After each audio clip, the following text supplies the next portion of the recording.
Road safety हमारे लिए बहुत महत्वपूर्ण सब्जेक्ट है। हमारा मानना है कि एक्सीडेंट के बाद जो हम योजना बनाते हैं कि अस्पताल में हम उनका ट्रामा में इलाज करें, उससे बेहतर है कि लोगों को हम जागरूक करें। हम अस्पतालों में व्यवस्था चाक चौबंद करने के साथ साथ माननीय मुख्यमंत्री जी के नेतृत्व में उत्तर प्रदेश में सड़क सुरक्षा सप्ताह मनाया जा रहा है, और पहले जो सप्ताह मनाया जाता है लगभग पूरे माह हम इस योजना को चलाने जा रहे हैं। हमने सभी विभागों के साथ समन्वय बैठकें की हैं। हमने शिक्षा विभाग को जोड़ा है, हमने पंचायती राज विभाग को जोड़ा है, हमने नगर विकास विभाग को जोड़ा है, हमने स्वास्थ्य महकमे को जोड़ा है, ऐसे पुलिस विभाग को भी जोड़ा है। इस प्रकार से जो हमारे एक्सप्रेस वेज में हैं, यूपीडा के अधिकारियों को भी हमने जोड़ा है, और हमने कहा है कि सभी स्कूलों में इस प्रकार की कक्षाएं चलाई जाएं, उनका ओरिएंटेशन किया जाए बच्चों का कि हमें किसी भी परिस्थिति में ट्रैफिक नियमों का पालन करना है, हमको हाई स्पीड पे अब रोक लगानी है, हमने वाहनों को उन्हीं की गति में चलाना है जो गति अनुमन्य है जिस सड़क के लिए। हमें बिल्कुल भी रोड ट्रैफिक के जो नियम है उन्हें जंप नहीं करना है। और इस प्रकार का जो कार्यक्रम चलाने के लिए विभिन्न विद्यालयों में हमने लेखन प्रतियोगिता, निबंधों के माध्यम से चित्रकला प्रतियोगिता और बच्चों में वाद विवाद प्रतियोगिता भी हमने आयोजित की है, जिससे बच्चों को हम जागरूक कर सके। जो हमारे टीनेजर्स हैं, जो हमारे नवयुवक भाई बहन हैं, वो ये माने कि सबसे बड़ी हमारे सामने चुनौती रोड एक्सीडेंट्स है, और हमको रोड सेफ्टी के नियम अपनाने के लिए लोगों को जागरूक करना होगा विभिन्न विद्यालयों के माध्यम से। इसके बाद नगर विकास विभाग को हमने इसलिए जोड़ा है कि शहरों में जो विभिन्न मोहल्ले हैं, जो हमारे पार्षद हैं, और पंचायती राज विभाग को इसलिए जोड़ा है जो ग्राम प्रधान है, ब्लॉक प्रमुख है, जिला पंचायत सदस्य हैं, सब लोग अपने गांवों में, पार्षदगण अपने क्षेत्रों में, सब लोग इस बात के लिए सघन जन जागरूकता अभियान चलाएं कि हमें जो सड़क सुरक्षा के नियम है उन्हें हमें अनुपालन करना है, और सबको बताना है कि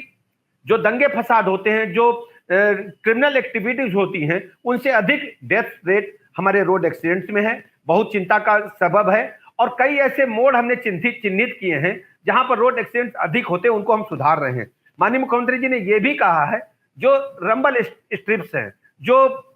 कहा जाता है स्पीड ब्रेकर्स हैं, कई जगह बड़े खतरनाक स्थिति में बने हुए हैं, उनको भी सुधारे जाने के लिए कहा है। और उसके बाद रेडियम प्लेट्स भी लगाने के लिए कहा है, जो दूर से पता चल जाए कि कहां पर स्पीड ब्रेकर्स बने हुए हैं, कहां पर रंबल स्ट्रिप्स बनी हुई है। सड़क सुरक्षा हमारे लिए बहुत बड़ी चुनौती है, और हमने इसको स्वीकार किया है कि हम सभी विभागों को समन्वय स्थापित करके जनता के बीच में जाएंगे, उनको जागरूक करेंगे। और फिर भी यदि कोई एक्सीडेंट होता है तो हम पूरी प्रतिबद्धता के साथ जो हमारी एम्बुलेंसेज हैं उनका रिस्पांस टाइम हम कम करने जा रहे हैं। तत्काल हम ऐसे एक्सीडेंट में घायल व्यक्तियों को तत्काल एम्बुलेंस की सेवा उपलब्ध करा करके संबंधित ट्रामा सेंटर में ले जाएं, उनको हम सीटी स्कैन की व्यवस्था दें, वहां पर अच्छे हड्डी के डॉक्टर उपलब्ध हों, न्यूरो सर्जन उपलब्ध हों। यदि हेड इंजरी होती है तो न्यूरो सर्जन उसे देखे, और ब्लड बड़ी संख्या में, यानी ब्लड की मात्रा लगभग सभी ग्रुपों की उस ट्रामा सेंटर में उपलब्ध हो। क्योंकि हमें सबसे बड़ी चुनौती होती है कि एक्सीडेंट में रक्तस्राव होने की वजह से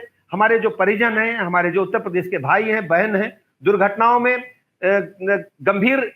हो जाते हैं, तो ब्लड की समस्या न पाए, इस बात के भी निर्देश हमारी सरकार ने दिए हैं। हम प्रतिबद्धता के साथ अपने मरीजों के साथ, अपने जो एक्सीडेंट में घायल व्यक्तियों के साथ हर स्थिति में खड़े हैं। और हमने पुलिस को यह भी निर्देश दिए हैं, यदि कोई दुर्घटना घटती है तो एम्बुलेंस से पहले वो पहुंच करके और रिस्पांस दिखाकर कि किसी भी परिस्थिति में मरीज को तत्काल अस्पताल पहुंचाएं और उसे फर्स्ट एड प्रदान करें। हम इस बात पर भी विचार कर रहे हैं, जैसे अन्य जगहों में होता है कि हॉस्पिटल जो पहुंचाने वाले व्यक्ति हैं उनको हम इनाम देने पर विचार कर रहे हैं। सामान्यतः देखा गया है कि जो रोड एक्सीडेंट में व्यक्ति किसी मरीज को, एक्सीडेंट में घायल व्यक्ति को अस्पताल पहुंचाता है तो पुलिस उसी को इंट्रोगेट करने लगती है, तो लोग डरते हैं कि एक्सीडेंट में घायल व्यक्ति को अस्पताल ले जाएंगे तो हमें ही इस कार्रवाई का सामना करना पड़ेगा। हमने पूरे प्रदेश के लोगों का आह्वान किया है और पुलिस महकमे से भी निवेदन किया है, किसी भी परिस्थिति में जो एक्सीडेंट में घायल व्यक्ति है उसे लाने वाले व्यक्ति को हम प्रताड़ित नहीं करेंगे, हम उसको इनाम देंगे, उसकी मदद करेंगे, उसका हम इस प्रकार के प्रचार प्रसार करेंगे कि लोग और